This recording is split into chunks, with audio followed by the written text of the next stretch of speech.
Hey guys, BJ the Brave here. Welcome back to the latest Meta Snapshot for Shadowverse Worlds Beyond. We are in week 3, and guys, can you believe it? Already been 3 weeks. We're only a week away from probably the next expansion, 2 weeks away. And I think it's fair to say that this Meta Snapshot is good because both the meta is settling, so we can actually agree and kind of see like where the powerful decks are, but also it's beginning to evolve too, right? So we've started to find a few new things this week, so I'm excited to get to that and show you. So let's dive on in. Before we do, just want to say a massive thanks for all the support to the channel, lots of new subscribers joining from Shadowverse, and lots of great interaction in the comments, which I always appreciate. So thank you very much for that, guys. Right, let's dive on in. Okay, so in tier 4, I've actually got Aggro, Abyss, and Ramp Dragon. The Aggro Abyss can definitely cheese some wins. It's pretty much the closest to a kind of pure burn deck, other than like, yeah, I suppose Storm Dragon's a bit combo-y. Yeah, it feels like the closest thing to a pure kind of like aggro burn deck. But it's not great. It's like it will definitely cheese your wins though, and it's quite cheap to make, so it's up there, but it's probably in tier 4 for me. I also think Ramp Dragon's in tier 4. I think it's like a fun archetype, but it's missing some key bits, and yeah, struggles against the better decks. I'm going to show you deck lists for each of these guys as well, and all the deck lists are, you know, pretty reputable. They've been run at a very, very high rank, or they've had high win streaks, or they've won tournaments, that sort of stuff, right? So I will show you some of the best deck lists for each of the archetypes. All right, so speaking of which, the Aggro Abyss Craft. This is not a deck I've played much myself, but this is something that you know, it's pretty cheap to build, and I mean, you can even run it, believe it or not, without the Cerebuses. But I do think the Cerebus is like a top 5 card in the game right now. So as soon as you get those, you should run them. Yeah, just basically looking to beat down your opponent and overwhelm them with burn before they can stabilize the board. Next up, we got the Ramp Dragon. So this is a shout out to Igni. This was Ignidius's ramp deck, and it looks like a lot of fun. You know, you've even got the ruler Kakaitis in there, and you know, it's got the fan in there as well, which is pretty good because it means that you can always put a ward down, which is defensive, and obviously has Storm. So if it wants to go face, you can be sort of like just chipping away at your opponent, but you can use it as a rush unit too, right, to trade. So help you get to the late game. There's a bit of healing here, lots of card draw, lots of ramp, and then all the big boys start to come down. All right, as we get into tier 3 now, I've got Haven Control and Storm Haven both in tier 3. Honestly, I personally prefer the Haven Control, but I know that I think I might be in the minority with it. I think most people prefer the Storm Haven, but I think power level wise, they're fairly similar. Honestly, need to put more time into Haven Control because I feel like it could be better, but I don't know. Current performance suggests otherwise, so they're definitely better than what we talked about in tier 4. But let's take a look at a couple of these decks. Now, this is a version of Haven Control. It's similar to the deck guide that I actually posted quite early on for a Haven Control deck, but this is someone who was playing this at Diamond rank. I think it was Masters Diamond rank, and got quite a considerable win streak. There's a few tweaks that was made. I really like the look of this deck. I think it's feeling fairly refined. I'm not sure if you need 3 Rodeos in here. There's definitely a couple of things where I think if I wanted to tech some things, I could probably take out one of those, maybe even one of the Soul Care Sisters. But I mean, overall, I think this looks really good. You know, do you stick in a Kakaitis for the end game, or is that not necessary and you've got Lapis? I don't know. But overall, I quite like this version, and yeah, it's definitely one I want to go and play a little bit more of. Next up, we got the Storm Haven. So you can basically see, like, comparing these two, this is the Control, this is the Storm. The Storm's obviously running a lot more amulets, and even things like Ronavaro, which actually is becoming... I'm having more and more respect for. It's pretty good with the Dark Haven Grace because you can just build it up and make it bigger, and yeah, it can just synergize. What you're trying to do here is it's all about timing, guys. So you want to time your amulets to kind of expire at the same time with Ronavaro on the board. Then you play Xian and you get massive value.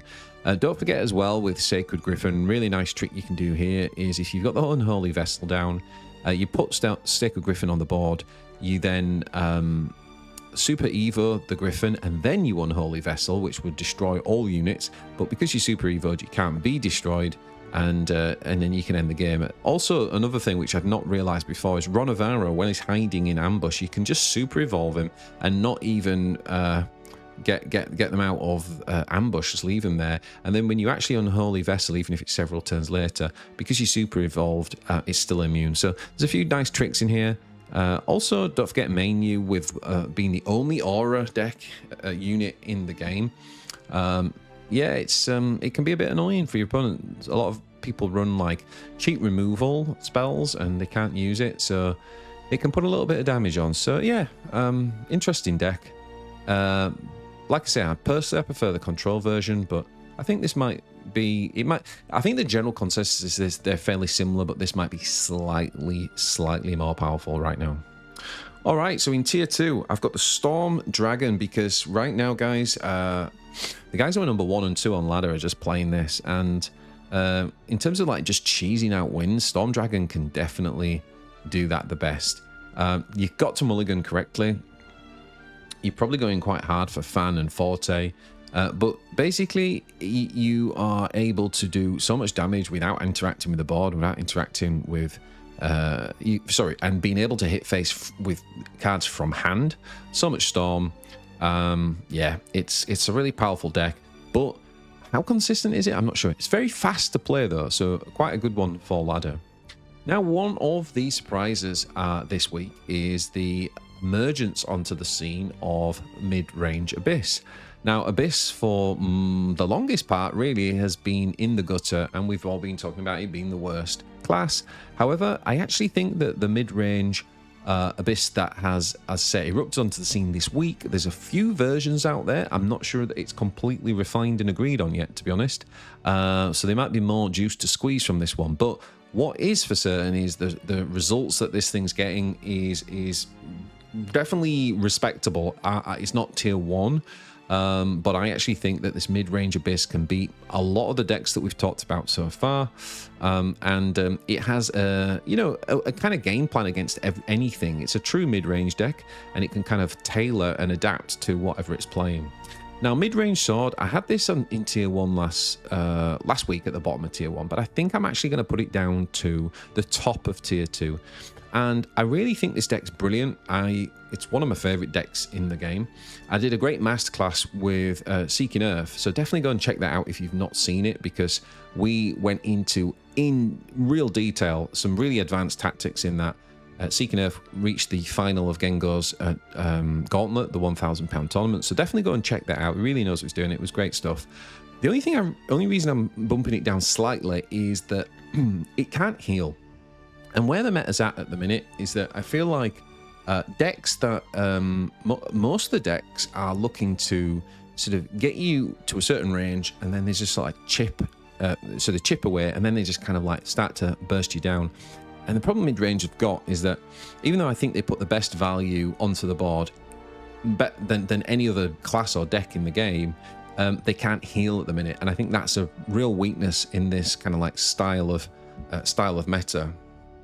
Okay, so next up,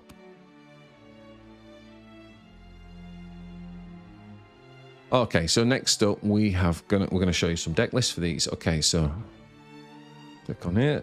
Yep, so this is the Storm Dragon, and I think that this deck is, well, this is the deck that the guys who are top of ladder right now are playing, guys. So this is it, card for card.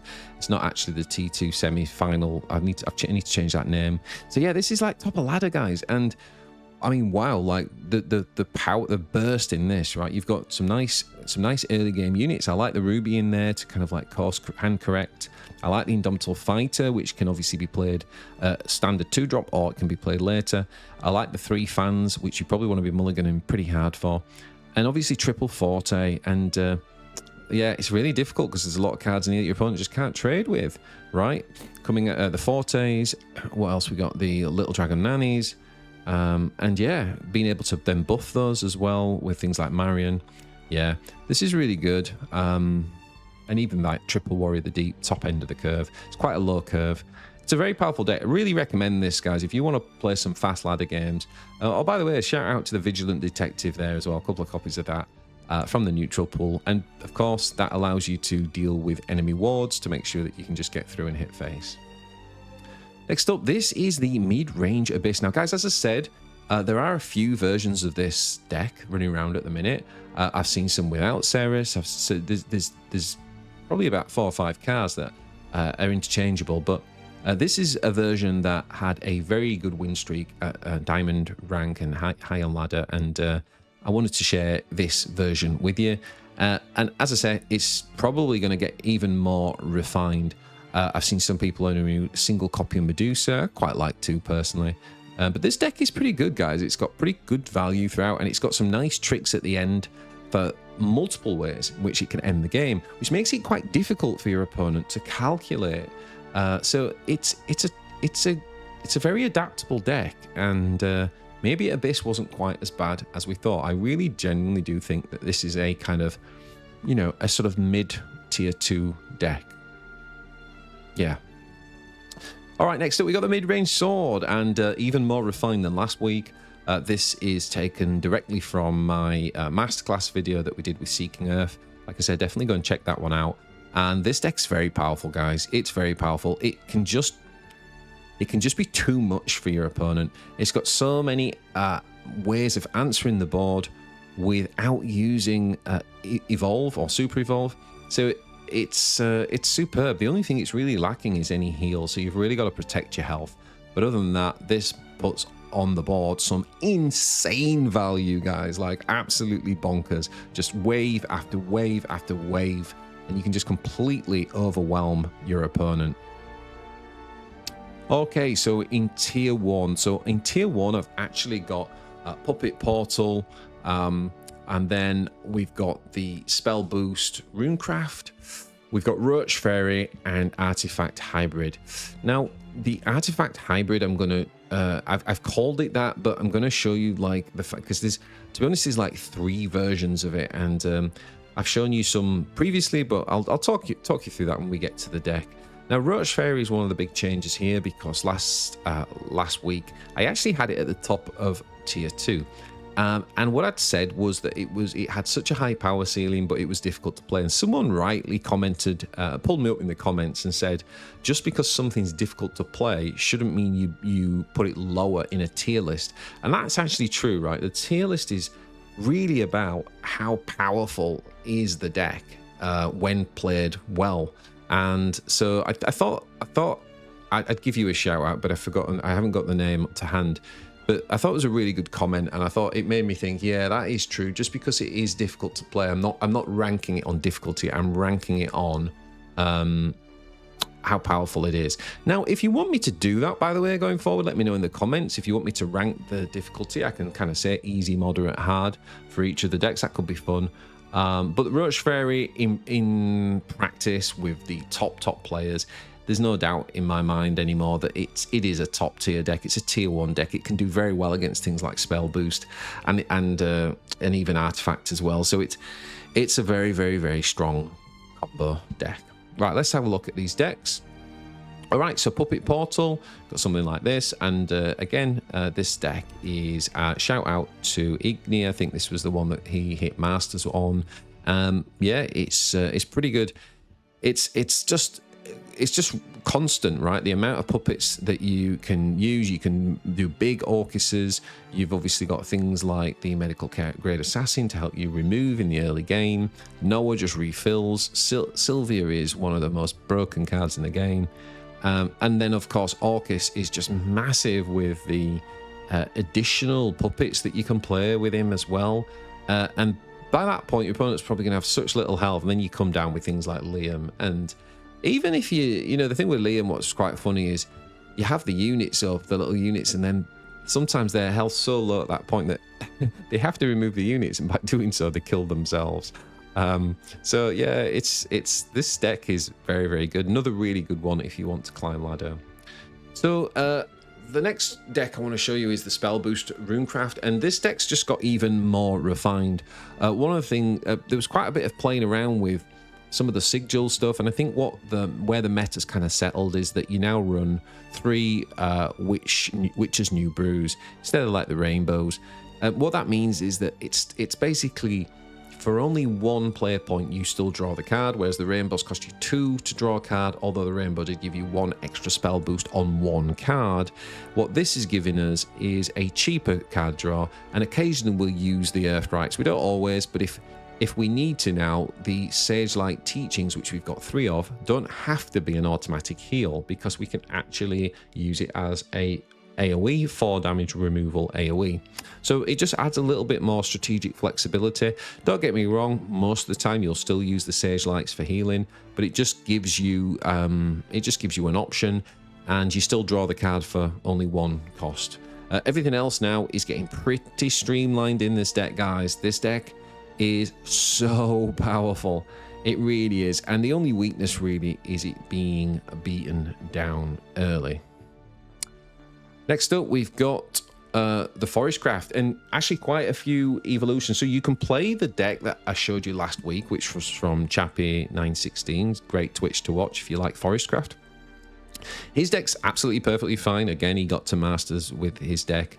But this deck I wanted to show you this week is showing you how some people are really evolving the class.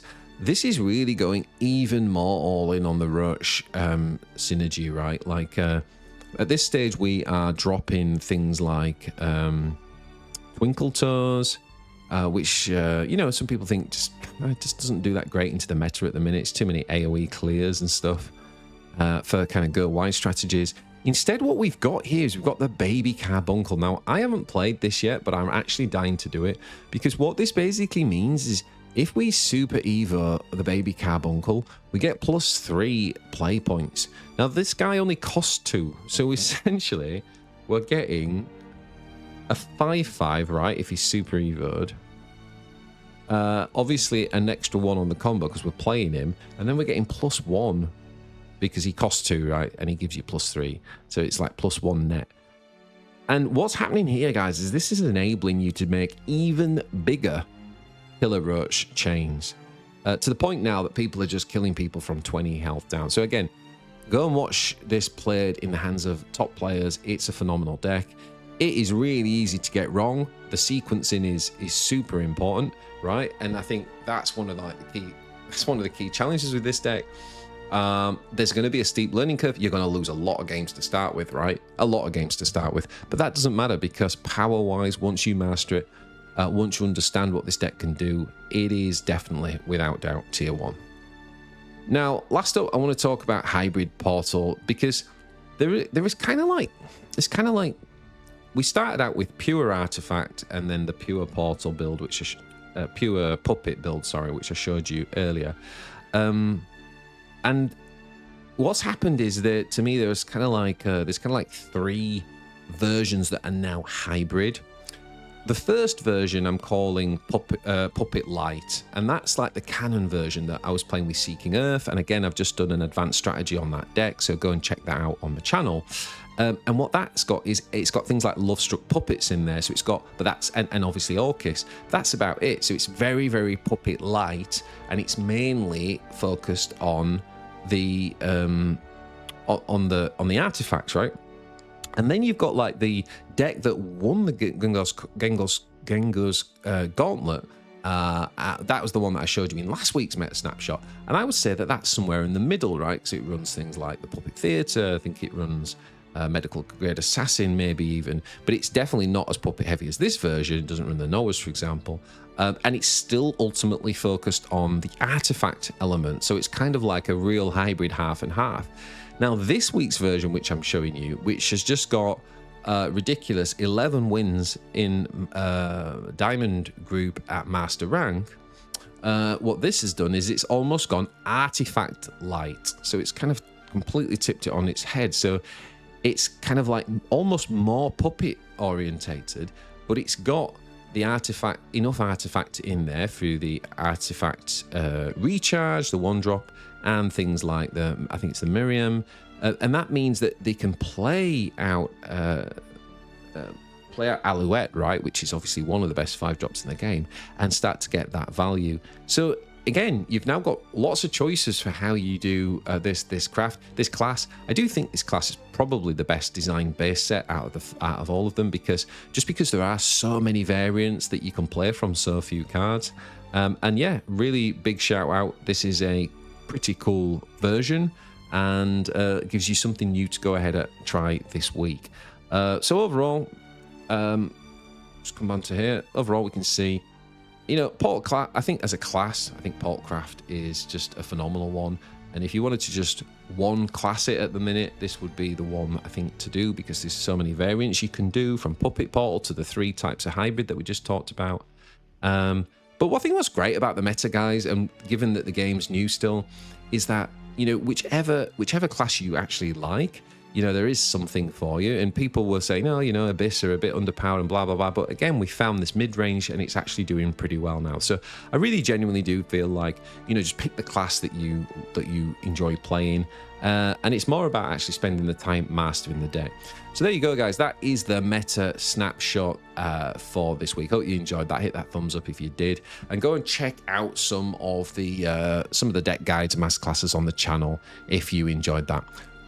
Until next week, guys, I'll see you on the battlefield. Take care, and thanks again for all of the support. Peace.